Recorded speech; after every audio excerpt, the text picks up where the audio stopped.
할렐루야. 사랑하는 대강의 가족 여러분, 오늘 하루도 하나님의 말씀과 동행하는 삶이 되길 소망합니다. 오늘 함께 나눌 하나님의 말씀은 로마서 16장 1절에서 2절 말씀입니다. 내가 갱그레아 교회 일꾼으로 있는 우리 자매 베베를 너희에게 추천하노니 너희는 주 안에서 성도들의 합당한 애절로 그를 영접하고 무엇이든지 그에게 소용되는 바를 도와줄지니 이는 그가 여러 사람과 나의 보호자가 되었음이라. 아멘. 1절에 등장하는 이 갱그리아는 고린도 동쪽 15km 지점에 위치한 항구로서 에베소, 안디옥, 알렉산드리아와 연결된 무역항입니다.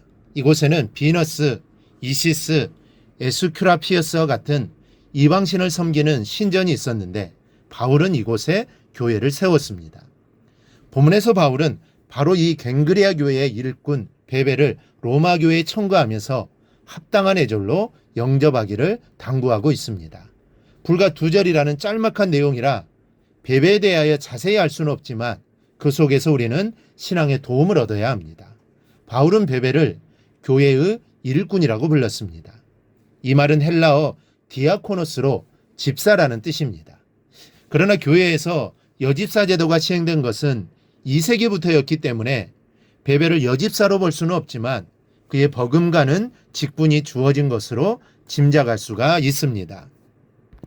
다시 말하면 아직 여집사 제도가 시행되지 않았을 때에 집사와 버금가는 호칭으로 칭찬을 받을 정도였다면 베베가 얼마나 갱그레아 교회에서 큰 영향력을 끼치는 사람이었나 하는 것을 알 수가 있는 것입니다. 그렇다면 베베는 무엇으로 이런 인정을 받으며 바울의 편지에 소개되고 있는 것입니까? 우리는 바로 이 점을 베베로부터 배워야 합니다. 본문은 이렇게 말씀합니다. 이는 그가 여러 사람과 나의 보호자가 되었음이라. 여기서 보호자라는 말의 의미가 무엇일까요? 실제로 어떤 일에 베베가 바울의 보호자가 되었다는 의미일까요? 그럴 정도로 바울이 앞가림을 못하는 사람은 아닙니다. 그렇다면 보호자라는 말의 의미는 무엇일까요? 헬라어로는 프로스타티스라는 단어를 씁니다.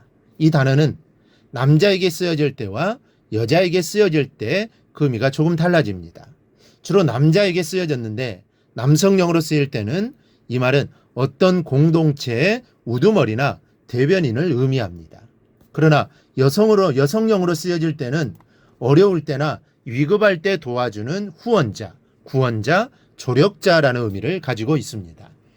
헬라 문화권에서 후원자나 이 보호자로서의 역할을 담당할 수 있었던 사람들은 모두 물질이 부유한 사람들이었습니다.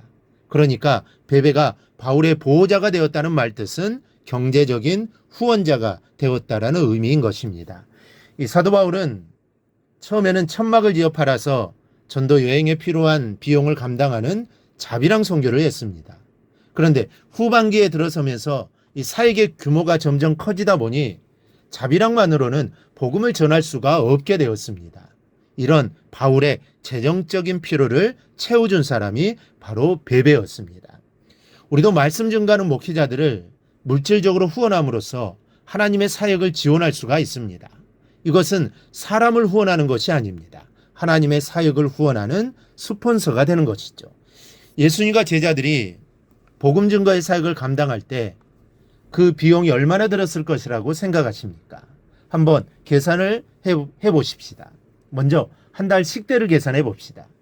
요즘에 물가로 계산하면 한 끼를 제일 싸게 먹어도 6,000원은 듭니다. 그러니 예수님과 12제자가 한 끼를 먹는데 78,000원이 든다는 계산이 나오는데, 그리고 하루 3끼를 먹어야 하니까 하루에만 23만 4천원이 필요합니다. 한 달이면 예수님과 제자들이 먹는 데만 700만 원이나 들어갑니다. 1년이면 8천만 원이 넘습니다. 그런데 예수님과 12명의 제자들은 전부가 실업자였습니다. 어느 누구 하나 돈을 버는 사람이 없었습니다. 가지고 있던 배와 그물까지도 다 버리고 주님을 쫓았습니다. 그렇다면 1년 동안의 식대만 해도 8천만 원인데 이런 비용들은 누군가의 도움을 통해서 채워졌을 것입니다. 예수님께서 도리변하여 금이 되게 하신 것이 결코 아닙니다. 성경에는 자세히 기록되지는 않았지만 누군가가 자기의 가진 것을 희생해서 예수님의 쓰실 것을 마련했던 것입니다. 누가복음 8장 3절을 보면 예수님과 제자들의 스폰서가 된 사람들이 기록되어 있습니다. 헤로데 청지기 구사의 아내 요한나와 수산나와 다른 여자가 함께하여 자기들의 소유로 그들을 섬겼더라. 이런 여인들의 섬김이 있었기 때문에 예수님과 제자들의 사역이 가능했던 것입니다. 만약 이들의 헌신이 없었다면 주님은 사역에 많은 제약을 받았을 것입니다.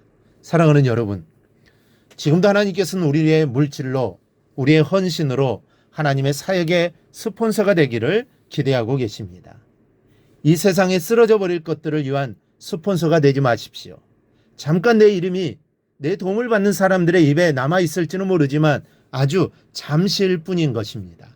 하나님의 사역을 감당하는 스폰서가 되십시오. 이런 아름다운 모습은 하나님께서 성경에 그 기록을 남기실 정도로 기억하시며 기뻐하시는 것입니다. 그런데 꼭 물질로만이 아닙니다. 기도와 헌신으로 헌신자가 되어야 합니다. 어찌 보면 사역자에겐 기도가 가장 필요합니다. 그 기도가 사역자들에게 힘이 되어 주의를 감당하게 할 것입니다. 힘들고 어려울 때 힘을 주고 위로해 줄 것입니다. 그러나 사역자를 위해 기도를 멈추어서는 안 됩니다. 이렇듯 하나님의 일과 그 일을 감당하는 종들의 스폰서가 되면 하나님께서 그 가정과 일터의 스폰서가 되어주셔서 풍성하게 역사하신다는 사실을 믿으시기 바랍니다. 그러므로 우리 모두 하나님의 일을 감당하는 종들을 위해 물질과 기도의 후원자가 되어 하나님의 사역을 함께 감당해 나갈 수 있기를 바랍니다. 그래야 할 때 하나님의 은혜가 교회 가운데 우리의 삶 가운데 풍성하게 임하게 될 것입니다. 이를 위해 기도하며 협력하는 성도들이 다 되기를 주님의 이름으로 축원합니다. 오늘 묵상한 말씀을 굳게 잡고 삶으로 실천하며 살아내는 대강의 모든 성도들이 되기를 축복합니다.